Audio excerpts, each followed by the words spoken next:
Hello class, welcome to lesson 1 of chapter 10, where we are starting geometry.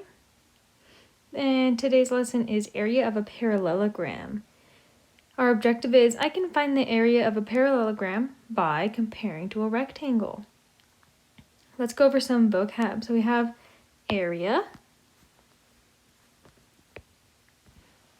which is the size of a surface, or the fancy way the book says is the amount of space inside the boundary of a flat 2D object. So here's a flat 2D object, a rectangle. The area would be everything inside of this object. And our second vocab word is quadrilateral,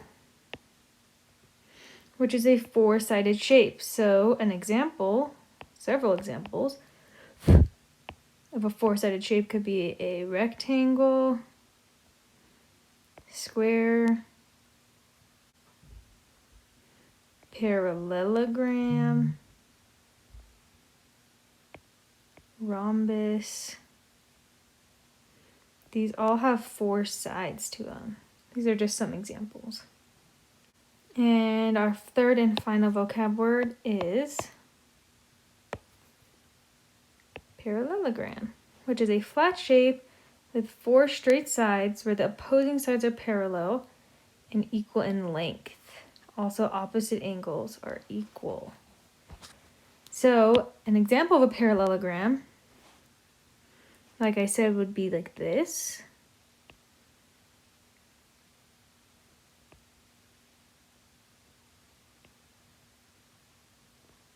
This is a parallelogram because it's flat, it's 2D. It has four straight lines where the opposing sides are parallel. So see, this is an opposing side to this, and it is parallel. And this line is opposing to this line, and they are parallel, meaning they don't hit each other. And they're equal in length. So this line is just as long as this line, and this line is just as long as this line. And the opposite angles are equal. So this is a obtuse angle, and so is this. They're opposite and they're obtuse. This is an acute angle, and this is an acute angle. Another example of a parallelogram is a normal rectangle.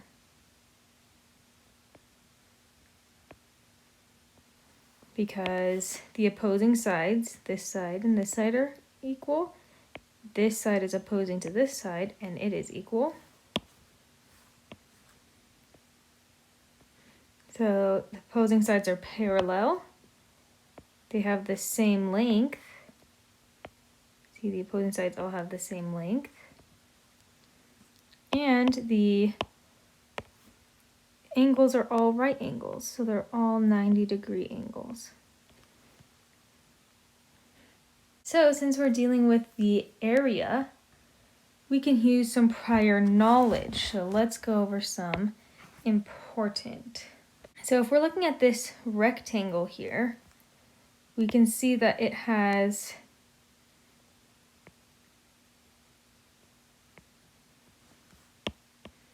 the length of this rectangle. It has a height, which is 2 boxes, and a length, which is 4 boxes. So if we were finding the area, a formula you may know that you've used in the past is area equals length times width, where it would be 2 times 4. Now we're going to switch that up. So since we're dealing with a parallelogram, this is the new shape you'll be dealing with. So if I wanted to change this to a parallelogram, it still is a parallelogram, but its rectangle is a better way of describing it. But you're going to see parallelograms like this. So it's angled. It's like you took your rectangle and turned it a little bit. So if we were to continue our boxes here, this little box would continue here, and the rest of this box would continue over here. So we still have, let's erase what we don't need. Oh, that's too much. So we don't need this. And see, we still have the same amount. So instead of using length and width, you're looking at the, you can't really look at the length because it's not very clear up and down. So instead you look at the height. So you would mark the height here, which you can see is still 2 boxes. Oh, and then guys, look at this silly mistake I said. I said this was 4. That's not 4 across. That's 3 across. That's what happens when you half are looking at the book, half doing your own thing.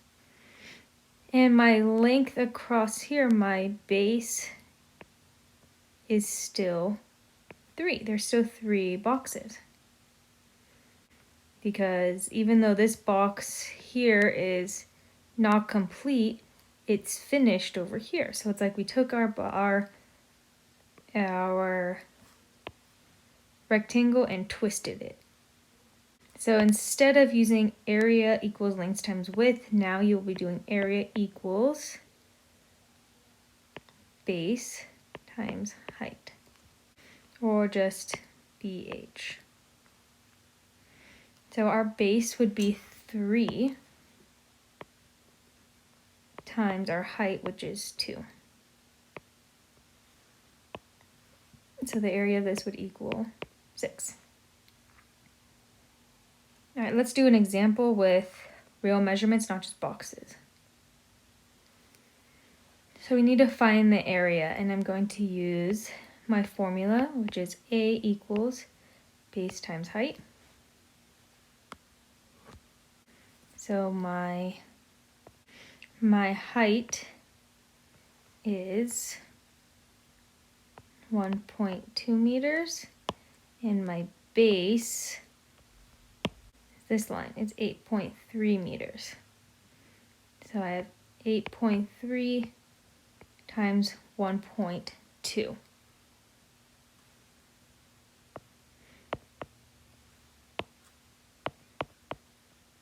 And now I just need to multiply as usual. Take my decimal out. 3 times 2 is 6. 2 times 8 is 16. 0, 3, 8.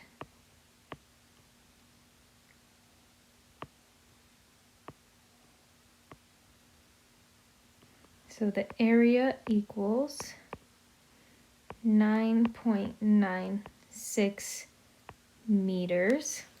And it's not just 9.6 meters. It's 9.6 meters squared, because here was a meter and here it was a meter. I was multiplying together. So there's 2 meters being multiplied. So that's why it's 9.6 meters squared. That's my answer. Let's look at our steps to why that is our answer. So you need to plug in the numbers from the shape into the formula. And our formula is A equals base times height. You can put a little dot there if that helps you remember that you're multiplying.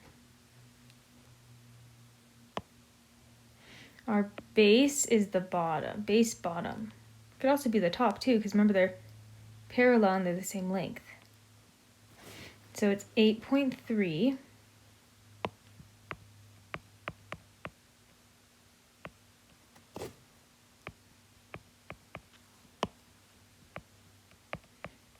meters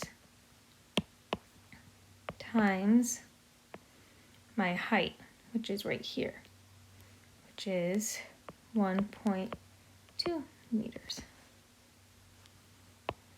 Now I need to solve for the unknown. So if this is the problem I just set up,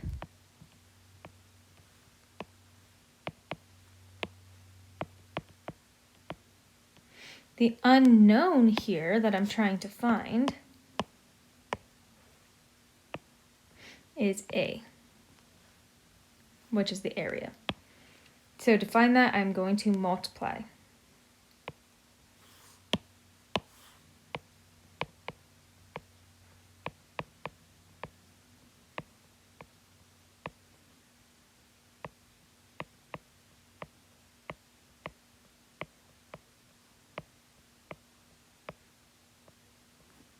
So area equals 9.96 meters squared.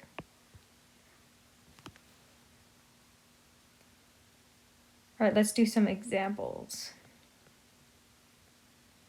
So I need to find the area, and the area equals base times height.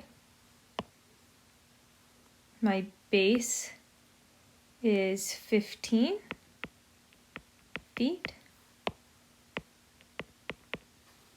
times my height, which is 6 feet.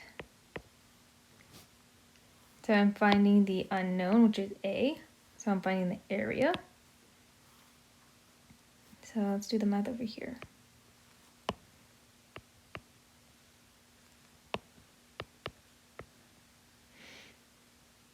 So 6 times 5 is 30. 6 times 1 is 6 plus 3 is 9. So I have A equals 90 feet squared, because I have 1 foot, 2 foot. And that's my final answer. Let's try it with this. This is a parallelogram, right? Because it has 4 sides. The opposing sides are parallel. And the opposing angles are the same. So 90 degree, 90 degree, 90 degree, 90 degree. But this has the same size, 2.5 and 2.5, which makes this a square.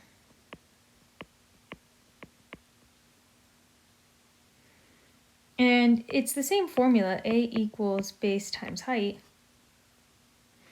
But an easier way to write that, since these are the same numbers, your base is 2.5 millimeters, and your height is 2.5 millimeters. So you'll sometimes see area of a square written as A equals side squared.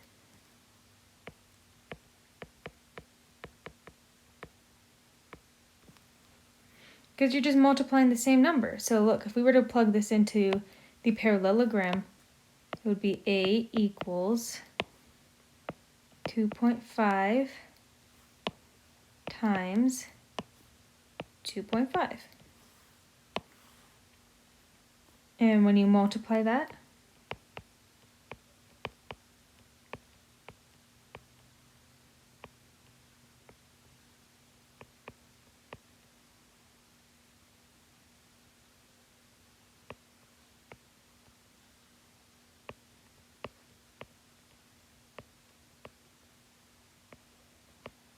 you get area equals 6.25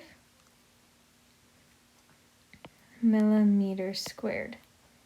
Now if I were to plug it into the other formula, A would equal 2.5 squared, which means you would do 2.5 times 2.5. Didn't we just do that over here?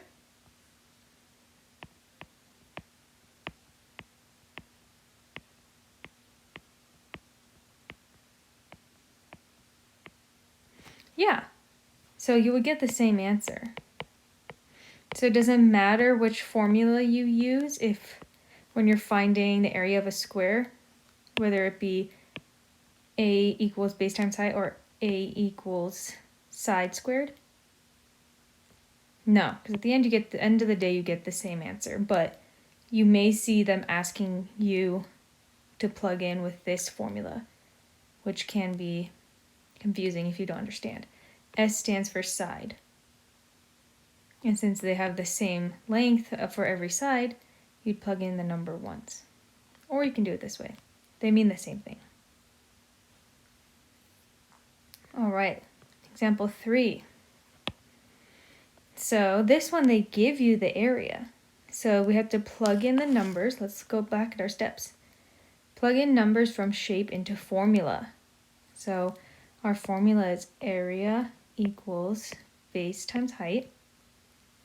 And what do we know? We know that our area is 32 yards squared. So I can write 32 yards squared equal to base. So my base is 4 yards times, I don't know, because I don't have my height. They didn't tell me. So instead of writing times question mark, what you can do instead is just do 32 yards squared is equal to 4 yards h. Because you're finding the height, and the h is height. I'm going to rewrite this without our units. Now I need to solve for the unknown. What's my unknown here? My unknown is h. So I have to go back to last chapter, or even the previous chapter. What operation is happening between 4 and h? And then you have to use a certain keyword in my head, and we will answer this during our designated meeting time.